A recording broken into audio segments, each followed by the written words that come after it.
এই সরকারের উপরে মানুষের যে পাহাড় সমান প্রত্যাশা আছে সেই প্রত্যাশা পূরণ করা, এটা হলো সবচেয়ে বড় চ্যালেঞ্জ।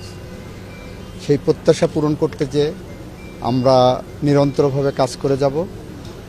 আমাদের কাজের মধ্যে কোনো গাফিলতি থাকবে না।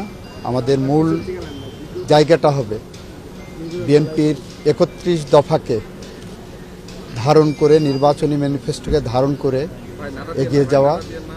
আমাদের মূল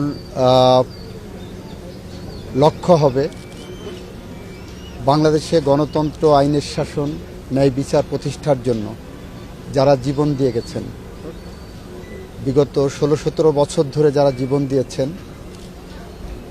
জুলাই বিপ্লবে যারা জীবন দিয়েছেন, এ দেশ গড়ার জন্য ৭১ সালে যারা জীবন দিয়েছেন, তাদের প্রত্যেকের চেতনাকে ধারণ করে আমরা সামনের দিকে এগিয়ে যাব। আমরা মানবতা বিরোধী অপরাধের যে বিষয়, আইন তার নিজস্ব গতিতে চলবে। আইন তার নিজস্ব গতিতে চলবে, আমরা সেভাবেই দেখব। তবে আইনের যদি কোনো অপব্যবহার হয়ে থাকে সেটাও আমরা দেখব। দ্বিতীয়ত হলো, আমরা যে শপথ নেইনি, কেন নেওয়া হয়নি সেটা দলীয়ভাবে দলীয় মুখপাত্র গতকাল ব্যাখ্যা করে দিয়েছেন।